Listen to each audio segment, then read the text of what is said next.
A ver, veamos a ver. Tal como hicimos la vez pasada. A ver, bueno, miren acá, tienen este ejemplo, ¿no?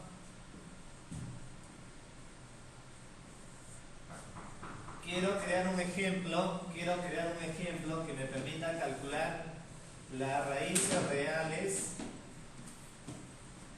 de esta ecuación. ¿Qué es lo que voy a hacer? Calcular. ¿Qué es lo que vamos a calcular? Las raíces reales de esta ecuación. ¿Está bien?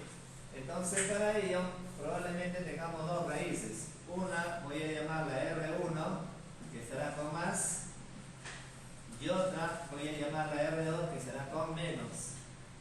¿Está bien? Ya, eso es lo que voy a desarrollar. ¿Estamos? Bien, no quiere decir que habrá que elaborar una clase. Habrá que asignarle un nombre a la aplicación, a la clase, a la capa de datos, ¿no? Ya, a esa capa la voy a llamar raíces. Es decir, a esta clase la voy a llamar raíces. Y sabemos que toda clase está compuesta de ¿qué? De atributos y de, por ahora, métodos. ¿Y cuáles serán los atributos? Según el ejemplo, será un atributo A, un atributo B y un atributo C. ¿Y cuáles serán los métodos? Voy a calcular raíz 1, ¿ya? Y raíz 2. Raíz 1, raíz 2, ¿ya? Una con más y otra con menos. ¿Está bien? Ya. Veamos. Creamos un nuevo proyecto.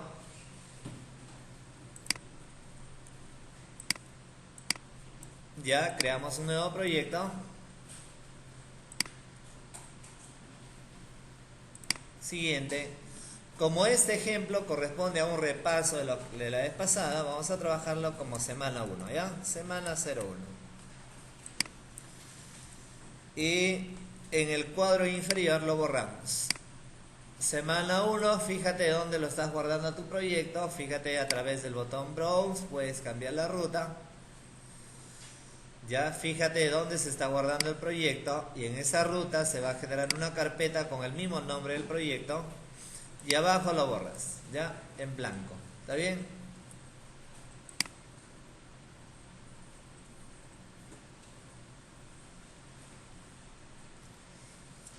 Y ahí vamos aprendiendo un poco más también. Mira, la clase pasada efectivamente creamos un programa que me permitía, por ejemplo, calcular las raíces, me permitía, por ejemplo, obtener la suma bajo dos capas, ¿no? ¿Está bien? Ya, pero ambas capas, es decir, ambos archivos, se encontraban en la misma ruta, ¿no? Ya, vamos a organizarlo mejor.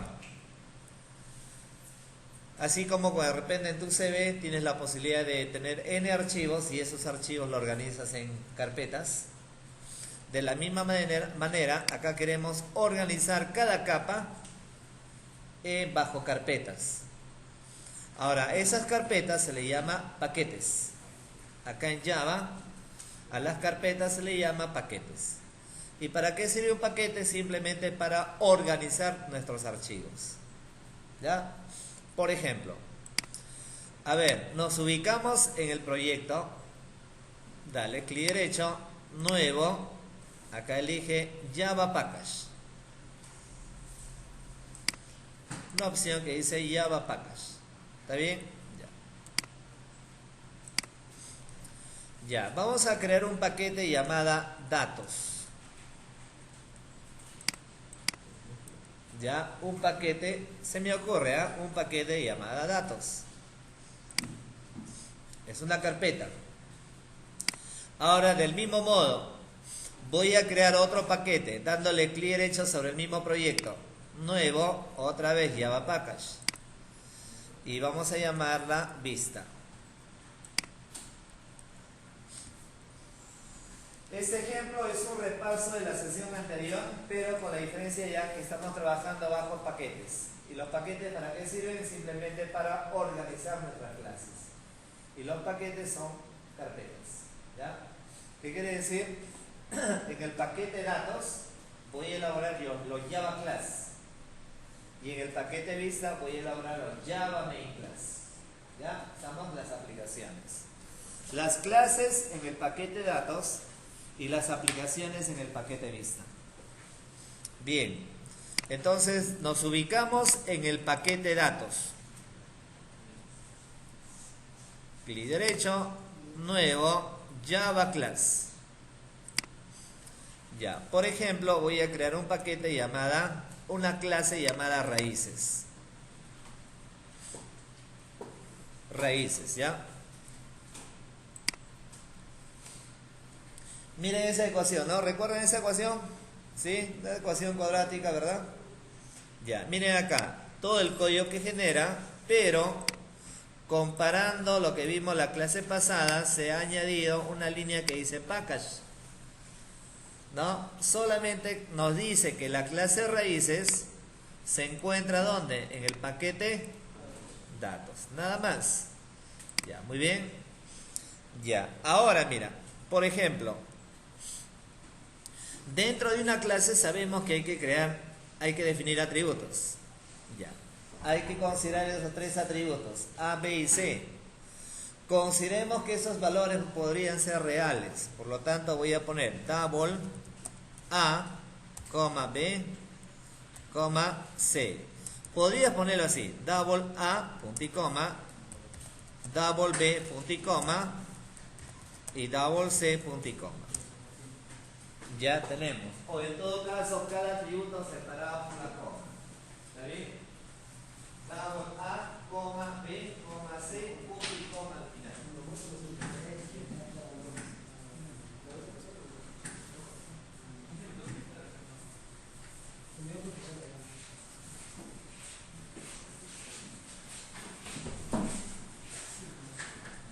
Bien, como sugerencia, un set de plano. Bueno, esa es la sugerencia, ¿no? Ya después depende de cada uno, ¿no? Bien, entonces, a ver, tenemos acá una clase raíces con tres atributos. Ya, debajo de él vamos a declarar dos métodos, por lo menos dos métodos. Ya, ¿está bien? Entonces, mira, voy a poner estos métodos se van a encargar de obtener un valor. O sea, van a calcular. Entonces, si los valores A, B y C son de tipo double, probablemente cuando yo elabore un método, el resultado también sea un tipo double. Entonces voy a poner así, double raíz 1. Y entre llaves voy a declarar una variable R1 y ahí simplemente reemplazo. ¿Cuál es la fórmula? Según la fórmula me dice menos B más, para la raíz cuadrada uso la clase mat punto sqrt, raíz cuadrada. ¿La raíz cuadrada de quién? De B por B menos 4 por A por C. ¿Qué más? Fíjate, lo único que estoy haciendo es reemplazar. Menos B más la raíz cuadrada de quién? De B por B. Menos 4 por A por C. Sin embargo, necesito que todo eso se divida entre 2 por A.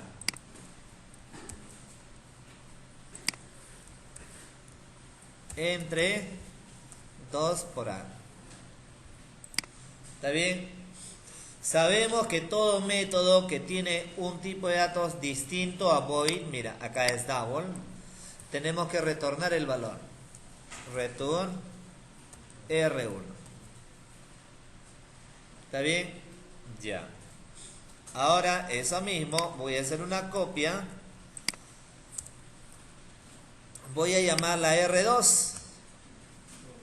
Y acá en lugar de más, pongo menos. ¿Está bien? Menos. Ya. Ahora, mira, cuando yo declaro una variable dentro de un método, esa variable es local. Entonces, mira, la variable R1 está declarada dentro del método raíz 1. Por lo tanto, el ámbito de esa variable es a nivel de ese método. Eso quiere decir que en otro método, yo puedo elaborar la misma variable, puedo declarar la misma variable. No afectaría en nada. ¿Ya? Pero sin embargo, para guardar cierta congruencia y no genere confusión, voy a llamarla R2. ¿Está bien?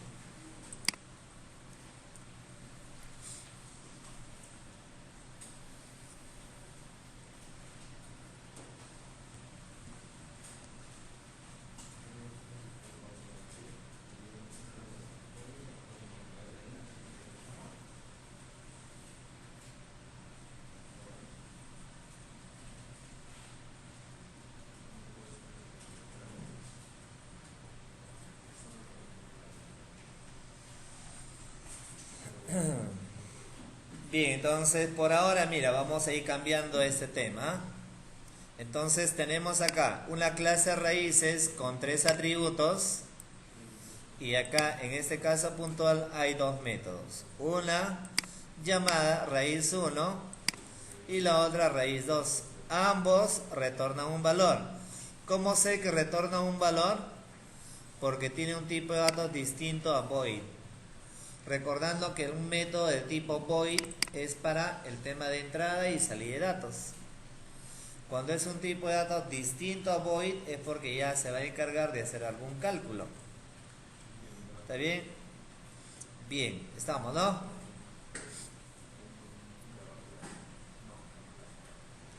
Este ejemplo nos va a dar pie a aprender los temas también que corresponde ahorita. Ya, muy bien. Ahora, terminado con él, ya, acá ya cabe el primer archivo, la clase llamada raíces que está en el paquete de datos. Ya, ahora voy a elaborar la aplicación que se encargue de llamar a esa clase. Ya, vamos a ubicarnos en el paquete vista. Dentro del paquete vista elaboramos un Java Main Class. Java Main Class. Si no está, le das otro y lo buscas. ¿Está bien? Java Main Class. Vamos a llamarla ejemplo 1.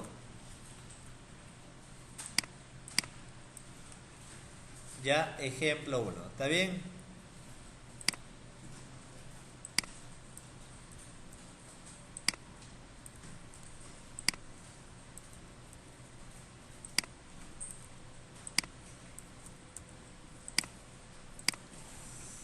Y miren, ¿qué pasó? En la parte superior, como ya sabemos, se generó la línea que dice package, donde me indica que el ejemplo 1 está ubicado en esa carpeta, en ese paquete. Ya. Ahora, mira aquí. ¿Cómo hacemos para llamar a la clase raíces? Hay que crear un objeto de dicha clase, ¿no? Ya, mira acá, yo pongo raíces R igual a new raíces. Si ustedes recuerdan, en la sesión anterior bastaba con crear un objeto para poder identificar a la clase, ¿no? Inmediatamente lo reconocía, ¿no? Pero sin embargo acá me están lanzando un error. ¿Por qué? Un error porque no encuentra la clase raíces. ¿Y por qué no lo encuentra? Porque en este momento nos encontramos en otra carpeta, es decir, en otro paquete. Entonces, obviamente lo primero que debemos de hacer es importar la clase. Como está en otra ubicación, no lo reconoce, está en otra carpeta. Por lo tanto, le doy un clic en el icono del foquito y elijo la primera opción. La primera alternativa que dice añadir import for datos.raíces. Ya, muy bien. Eso también, si gusta, lo puedes tipear en la parte superior y ya tenemos esa línea. Debajo de la línea package ya importó la clase raíces, ¿no? Y esa clase se encuentra en el paquete datos. ¿Está bien? ¿Estamos de acuerdo, no? Hasta ahí, mira, ¿qué de nuevo estamos viendo acá? Simplemente las clases lo estoy organizando en paquetes, ¿no? Cuando yo elaboro un Java class, un Java main class, se genera la línea package, ¿no? Y cuando queremos usar una clase que se encuentra en otra ubicación, lo único que debemos de hacer es importarla. Ya, hasta ahí estamos, ¿no? Ya, mira, debajo de él, ¿está bien? Por ejemplo, ya, hasta ahí ya creé el objeto R de tipo raíces. Se supone que ahora si yo le doy R punto, debería tener acceso a todos los atributos y a todos los métodos. ¿Sí o no? Sin embargo, como ustedes verán, no reconoce a ningún atributo. La sesión anterior, por ejemplo, sí reconocía al atributo A, B, C, ¿no? Pero sin embargo, ahora coloco R punto, no reconoce a ningún atributo, a ningún método. ¿A qué se debe? Se debe a lo siguiente. Cuando tú vas a trabajar ya a nivel de paquetes, ojo, cuando voy a trabajar a nivel de paquetes, siempre que tú declares un atributo o siempre que tú declares un método, antes del tipo de datos tienes estos ámbitos, estos alcances.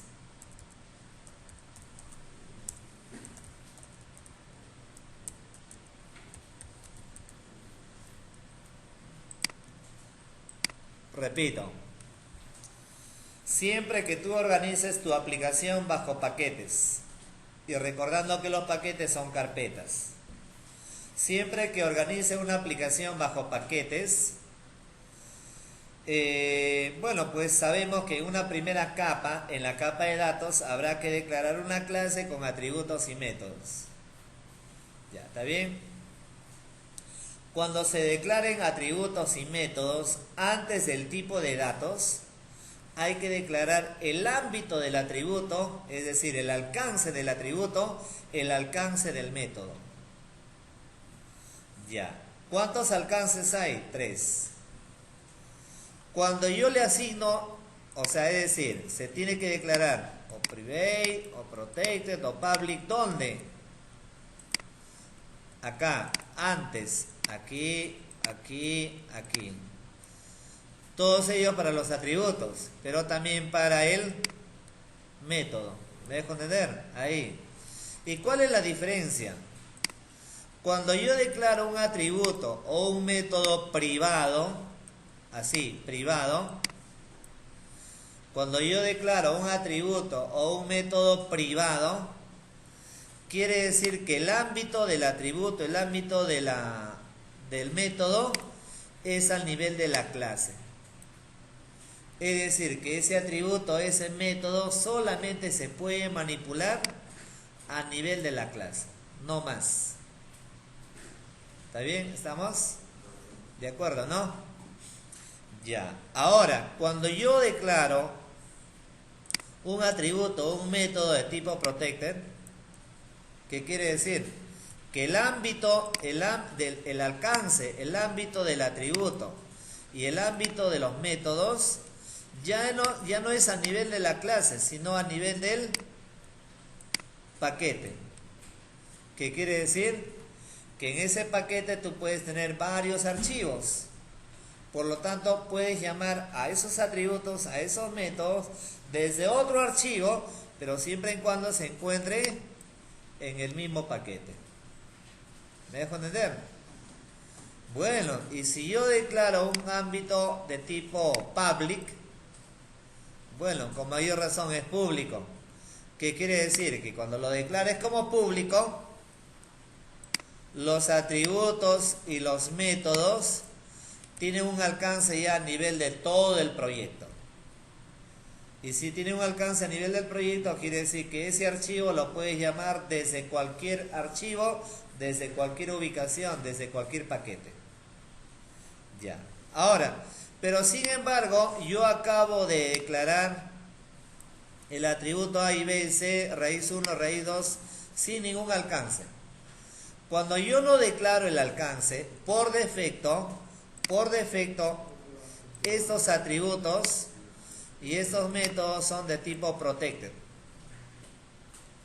O sea, el segundo. Es decir, tiene un ámbito, un alcance a nivel del paquete. Y obviamente, como estoy llamando a la clase raíces desde otro paquete, desde otra ubicación, no lo reconoce.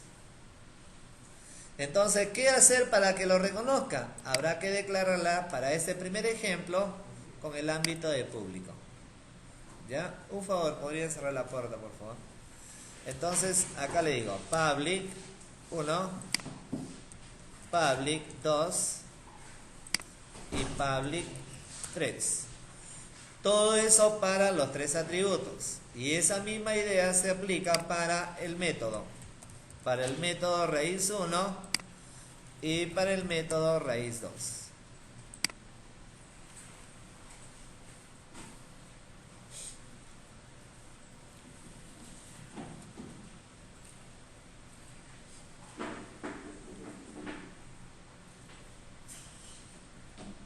Ya, muy bien, muchachos. Ya, entonces, fíjense ahí, es importante, ¿no? Es este ejemplo nos sirve como repaso a lo que hicimos la anterior y además añadir algunas cosas, ¿no?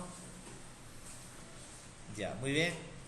Es lo normal, en toda aplicación es lo normal organizarla bajo paquetes, si no crearía una aplicación sumamente desordenada. ¿Está bien? Ya, ahora voy a volver, no te olvides, guarda los cambios.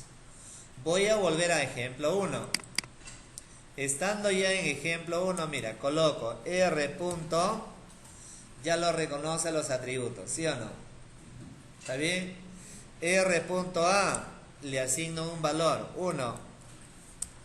R punto B, le asigno otro valor, menos 5. R punto C, le asigno otro valor, 6. ¿Qué estoy haciendo acá, muchachos? ¿Qué estamos haciendo con esta línea?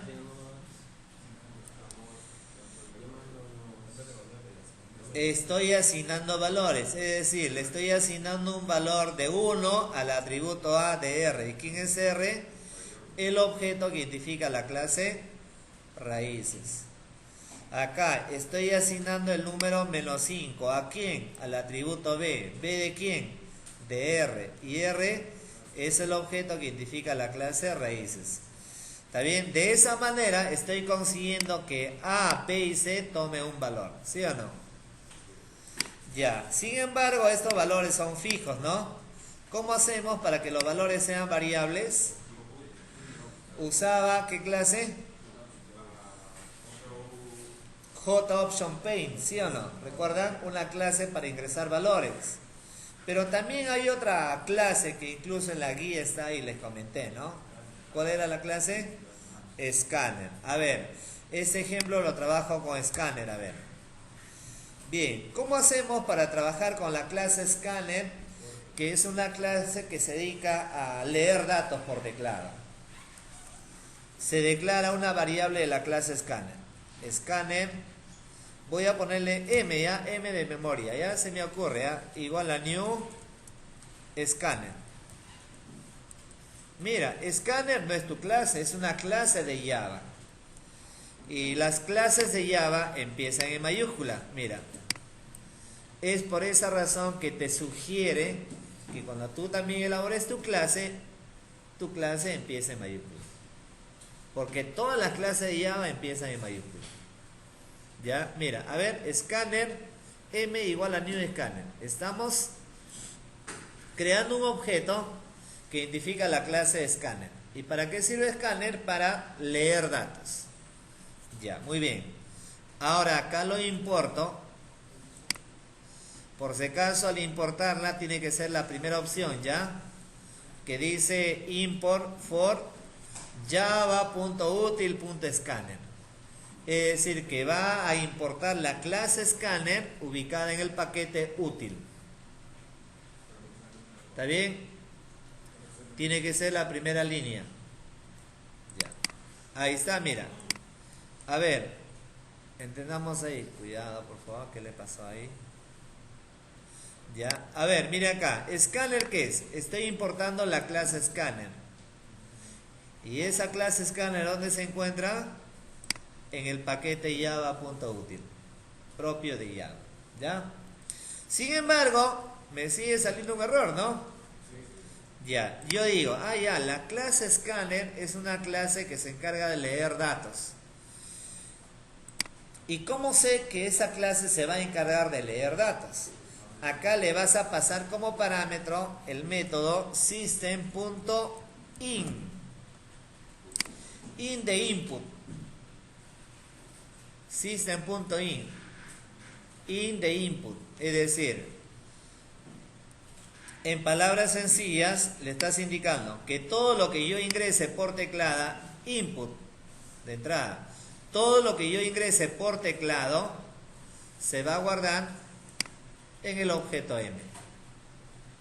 Todo lo que tú ingreses se va a guardar en el objeto M. ¿Está bien? Ya, por lo tanto, acá le digo system.out.println. Y acá, por ejemplo, mira, le digo ingrese número 1 o variable A, vamos a poner, ¿ya? Variable A. Miren, un momento para poder explicar. Te dice acá, mira, ingrese variable A. Mira, en la parte inferior. Se supone que acá en variable A vas a ingresar un valor. 5, 10, 20, lo que tú quieras. Ese valor, ¿dónde se guarda? Es el valor que yo ingrese. Mira, acá está el puntero. No sé si ven que está parpadeando. Te está pidiendo un valor. Lo que yo ingrese, ¿dónde se guarda? ¿Dónde se guarda? En M. ¿Está bien? Entonces lo que yo debo de hacer es leer ahora lo que tiene M. Leer lo que tiene M de tal manera que ese valor leído se guarde en el atributo A. Entonces mira, ¿cómo leemos lo que tiene M? Pongo así, M. Si llamamos a la variable nada más a través de un método, recuerda que todo lo que yo ingrese por teclado lo toma como texto. Colocas 1, para nosotros es un número, pero para Java es un texto. Si por lo menos en un momento dado quiero sumar, no me va a permitir. Entonces, ¿qué debo de hacer? Ahí el número que yo ingrese se está guardando en M, pero como texto. ¿Y cómo hacer que lea, que me permita leer el valor de M, pero como expresión, por ejemplo, real? Entonces se pone así, m.nextDouble. Con eso, ¿qué estoy haciendo? Leemos lo que tiene M. Lo leemos y además el valor leído lo convierte a una expresión real. Ese es como un integer parse int, ¿recuerdan? O un double.parseDouble. Hace la conversión. Pero eso cuando ustedes daban JOptionPay, ¿no? Acá cuando use scanner, perfecto, le digo que lea M, pero lo lea como una expresión real. Ya, next double. Hasta ahí estoy leyendo. Mira acá, colocaste 10. 10 se guardó en M. Y ahora ese M, como lo está reconociendo como texto, le digo que lo tome como una expresión real. Ya. Por lo tanto, una vez hecho, tranquilamente aplico esto. ¿Qué le estoy indicando acá? Miren, muchachos. Nuevamente. Ingreso un valor, se guarda en M. M lo leo convirtiéndolo a una expresión real. O sea, ahí está tomando efectivamente el número como tal. ¿Y ese número dónde se guarda? En el atributo A de R. Esa misma idea lo voy a aplicar para A, B y C. Entonces, por ejemplo, hago una copia. Variable A, variable B, variable C. Y cada variable lo guardamos en el atributo que corresponde.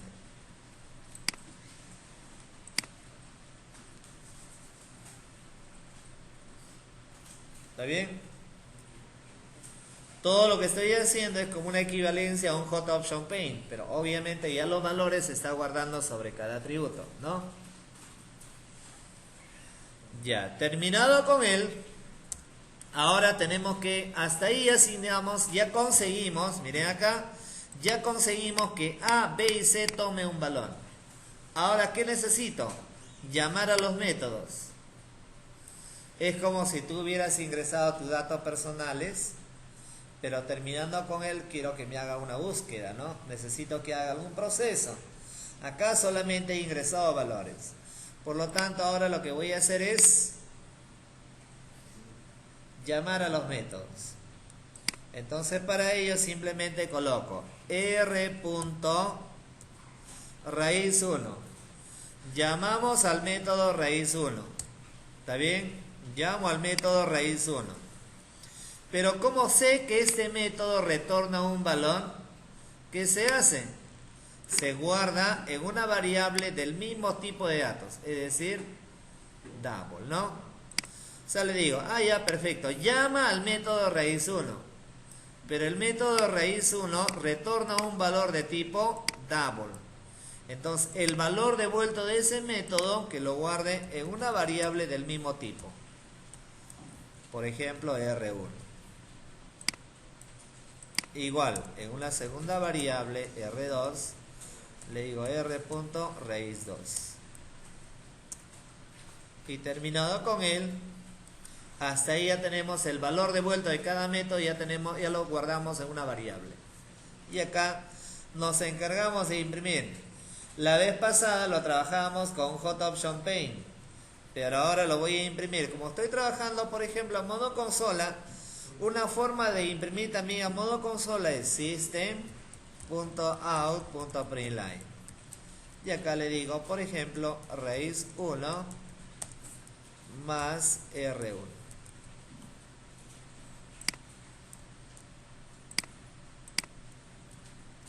Raíz 2 más R2.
Ya, muy bien. Miren, muchachos, acá ejecutamos variable A 1 menos 5 6, el mismo resultado tal como analizamos, ¿no? 3 y 2, ¿verdad? 3 y 2. Si yo colocara 1, por ejemplo, se me ocurre 1 0 1, ¿qué sale? N a N. ¿Y qué significará N a N? Significa que en base a esos valores que hemos ingresado no es posible procesar y obtener las raíces. O sea, no existen raíces reales. Si tú reemplazas, ¿cuánto saldría? 1, 0, 1, nada más. ¿Cuánto sale ahí? Sale acá negativo. Y obviamente no existe raíces real, o no existe la raíz cuadrada de un número negativo. Es por ello que sale n a n. Es un error es un error que manda el compilador. ¿Está bien? Pero ¿cómo podríamos corregir eso? De tal manera que, por ejemplo, si no existen raíces reales, que te lance un error, ¿no? Que diga, oye, ¿sabes qué? Hay un error, no existen raíces reales. ¿Está bien? Podemos manejarlo a través de una condicional. ¿Está bien? Algo más también. ¿Y cómo lo podemos mejorar eso, no? Mira, analizamos en la clase raíces. En la clase raíces, ¿qué se repite? Por ejemplo, acá, el discriminante. B por B menos 4 por A por C. ¿Sí o no? Entonces, lo que yo podría hacer es elaborar un método que se encargue de obtener el discriminante. ¿Está bien? Mira. Declaro acá. Public double this de discriminante. Estoy declarando un atributo llamada this donde voy a guardar el discriminante. Y acá le digo public double discriminante.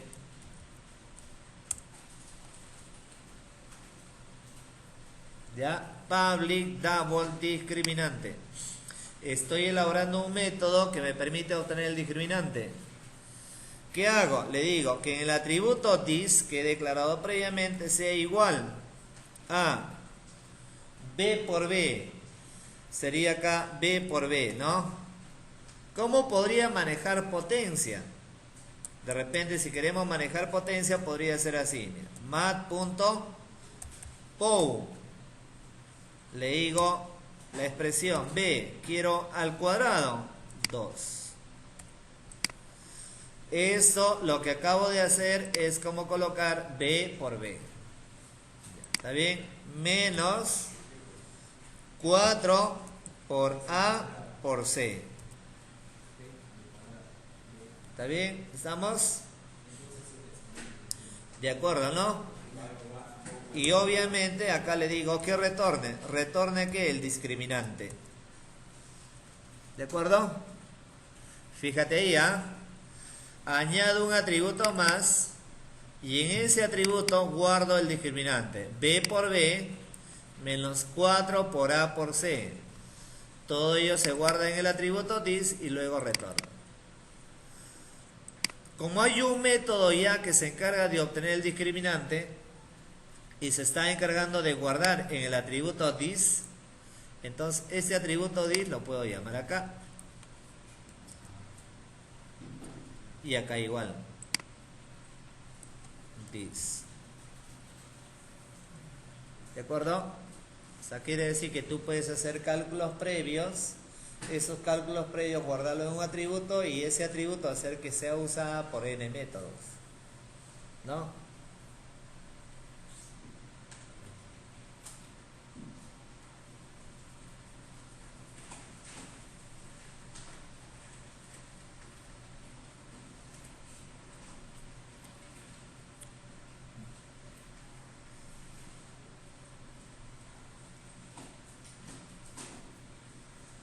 Ya, muy bien, ¿no?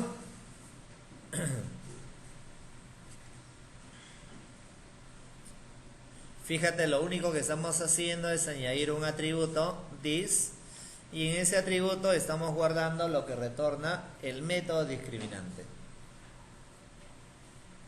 Ya. Guarden los cambios. Ya, muy bien. Ya. Guardados los cambios, ahora continúo y vuelvo al ejemplo 1.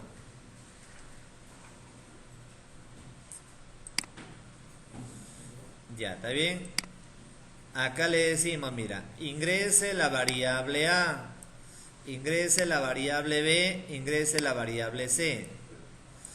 Una vez leído A, B y C, vamos a llamar ¿a quién? Vamos a llamar primero al método discriminante. ¿Está bien? Entonces el método discriminante retorna un valor de tipo double. Entonces, ¿qué hago?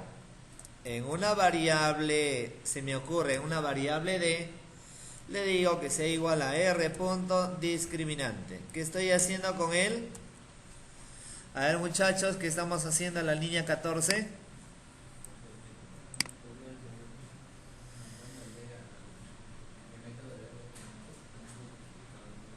Recuerda que siempre se interpreta lo que está a la derecha a partir del signo igual. Esto primero. ¿No? Le estoy indicando que lo que retorne este método se guarde en una variable. Entonces, ¿qué quiere decir? Que este método discriminante va a devolver un valor.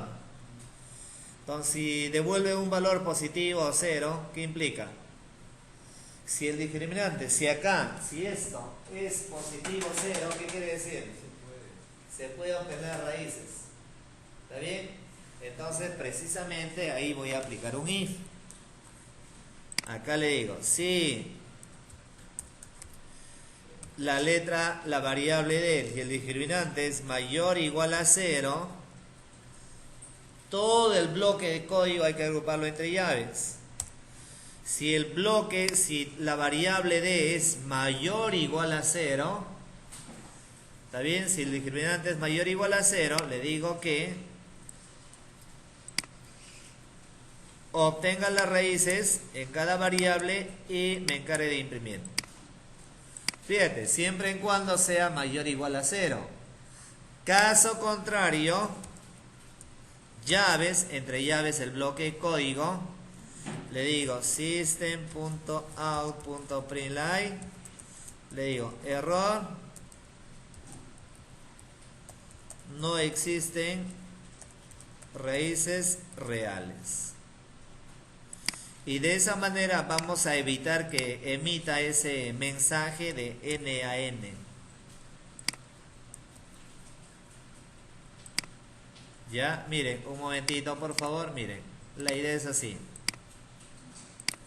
1 menos 5, 6. Ya está, 3 y 2.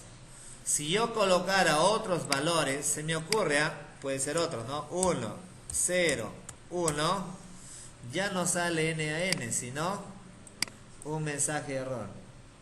Un mensaje emitido por el propio programador, pues. ¿Está bien? Porque si no consideramos ese mecanismo, siempre va a emitir un compilador, un mensaje, el mismo sistema. ¿Ya? Ok, entonces hasta ahí. Todo lo que acabo de hacer corresponde básicamente